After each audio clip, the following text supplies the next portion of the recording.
We'll begin with some opening comments from Coach Day. Yeah, tough to go into a locker room with such a great team who played their hearts out and not be able to celebrate a victory. But our guys played hard. Certainly feeling a range of emotions right now. Proud, sad, and certainly angry. But again, I thought our guys left it all on the field. We played hard, we played bold, but certainly were a lot of plays in that game that didn't go our way, and very hard to swallow right now. And going to have to really take a look at the film and figure out, what really happened on some of those plays. Because in a game like this, where the margin for error is so tiny, one play can alter the game, and it didn't seem like we got any of those plays. And so, anyways, we'll take your questions from here. If you would, please raise your hand so we can get a microphone to you. We'll start here on the left, third row. Ryan, as a follow-up to that, there are a couple of officiating calls that went against you guys.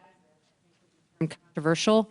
What are your early thoughts on those? Again, it's too close right now, and I'm probably too emotional to really talk about those. But we'll have to look at the film and see what that was. But I know that there were some plays that were called on the field and then overturned.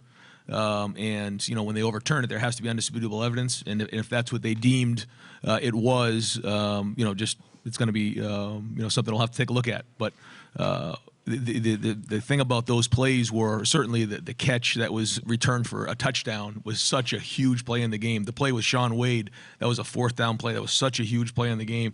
The J.K. Dobbins catch was, those were major plays, and they didn't go our way. So not crying about it, but at the same time, those were big plays that didn't go our way, and certainly, again, a range of emotions about that. Center left here, third row. Yeah, Ryan, on the what turned out to be y'all's last offensive play, what were y'all looking for there? Was it similar to what you guys had hit with Chris Olave earlier in the game for the touchdown? And obviously he fell down trying to cut back to the outside, but what were you looking for there? Yeah, Chris played a great game, and he's very upset in the locker room right now. He thought that Justin was scrambling. He was running a post route right there, and actually we had exactly the call on that we wanted. And he felt like Justin was in a scramble mode, because Justin does a lot of creating. And so they weren't on the same page, and they're playing football and they're competing, and things like that happen. And unfortunately, that happened to us in the last play of the game when we needed it the most. But Chris Olave is an unbelievable competitor. He loves his teammates, and nobody feels worse than Chris right now. And so that's when you play games like this, you put yourself out there, and that's what happened at the end of the game. But our guys were competing all the way down to the end. First row on the left. Ryan, I'm not really talking about the call specifically, but just the emotion when you have things like that feel like they're out of your control in a game like this that is so close. Obviously, you guys are frustrated and disappointed, but is this just a little bit of a different feeling when that is part of it as well, that kind of thing is factored into how you're dealing with this loss? Yeah, again, I think that it's a range of emotions, because even though those things were happening, we were overcoming it. We just kept fighting, and we kept playing, and it was like, don't worry about those, just keep playing. But I think when we look back on it, it's just going to be overwhelming how those game-altering plays that happen in a game, you need those things to go beat a team like Clemson when you're playing in a semifinal game. You need, that one or two plays to miss a couple of them, then that hurt you. And again, a range of emotions, but we'll rest on it, watch the film, and kind of go from there. Towards the back here on the left. Hey, Coach Day, losing some momentum there right before halftime, 16-14. What was the message to your guys there at halftime in the locker room? Well, again, like you said, we had all the momentum, and then when we got the sack, and then the penalty was called on Sean, the momentum kind of swung right there, and we thought we really were doing a great job on defense. We had almost 300 yards of offense, so we got in the locker room, and we thought we had played really well. The draw that Lawrence hit, and then that drive that got extended because of the targeting call on Sean Wade. Other than those plays, we thought we kind of dominated the first half. The one thing on offense, we didn't score touchdowns when we got in the red zone in the first half. So we're looking there at 16-14, and we had played really well on both sides of the ball. So we felt great coming out of halftime. First row on the left. Sure. Coach, this is for you and for Tough. how did you guys feel like you responded to those plays that didn't go your way? Of course, the targeting, of course, the DPI. How did you feel about how your team reacted to those negative plays? Unbelievable. I'm so proud of the way our team responded like that. It didn't get us down. We kept fighting. We kept swinging all the way to the end. I couldn't be proud of the way we responded because those were hard to swallow. Third row on the right. Ryan, I think it was 4th and 4 from the 39 when you guys were driving there late and you tried to draw them off. Didn't work. Did you consider going for it? We've talked with you about being aggressive all year. That seemed like a spot where obviously it's risky to do it at that juncture of the game. I'm just wondering if you thought of it and then maybe why you didn't do it. You know, if it was a touchdown, but, you know, it was a 2-point game at that point, and I felt like at that midfield, all they would need was a couple touchdowns, kick the field goal, and it wouldn't have made sense. So I thought the defense was playing good at the time, and I felt if we could pin them inside the 10-yard line, that would give us our defense a chance to get a stop, and then in a 4-minute drill, we could end the game. And I felt, I had confidence in the defense. I'd still make the same decision now. Second row on the right. Ryan, do you have an update on what JK's status was? He was in, then he was out, and he was in. It didn't look like he quite had the burst that he did, obviously, before the injury. And how much did that make you more one-dimensional? Well, they made some good adjustments up front, and so we were throwing the ball a lot in the second half, and the receivers and the protection and Justin, they made some big plays, but it was hard to run the ball. They were kind of coming at us different ways, and Venables does a good job. He made some good adjustments.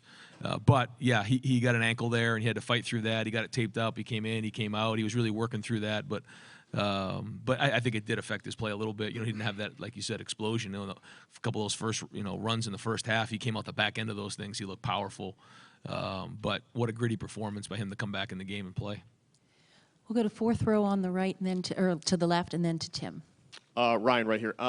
From the injuries, JK in and out, to the calls, to Sean Wade, I mean, have you ever been in a game this bizarre? And I'm curious, if you picture this being played 100 times in the last couple of weeks, could you ever foresee a game with that many twists and turns? I just know when two great teams get together, it comes down to a few plays, and it did again tonight. But this was a very strange game. I thought our guys played really well. I thought we played well. Clemson, give them credit. They have a really good team, and the defending national champs. They do a great job. Lawrence came down and had a great drive to end the game, and they did a good job on defense. But again, I'm very, very disappointed that we weren't able to win this game. Tim. Yeah, Justin, you particular, how healthy were you tonight? You ran some when you had to, et cetera. And from your vantage point, take us through that last play, because you threw that ball with authority. You felt like you had the play there, it looked like. Just what were you think? What were your thoughts there? Yeah, just like Coach Day said, I mean, it was a look we wanted. And then Chris, it was basically just miscommunication. So, I mean, that happens in life. And, I mean, you really can't do anything about it now. So just have to move on. And I also just want to thank the seniors on the team. And I really love those guys. So, yeah, I'm just proud of the team and the way we responded out there, really. So, yeah. And how healthy were you tonight? I mean, yeah, I felt pretty good going into the game. There wasn't really any pain in my knee, but it was just the knee brace actually being there. So, but I felt pretty good going in. First row on the left.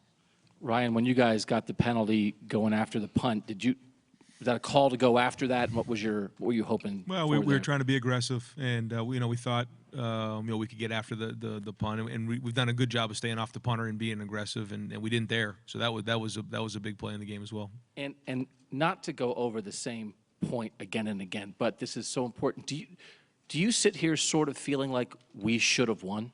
I don't want to answer that. That's hard for me to answer. I just again, I'm too close to the game right now, and like I said, proud, sad, but angry too. And that's not even like, that's not about officials' calls, just that you had a lead and you guys had some injury luck. Like, do you feel you played good enough to win?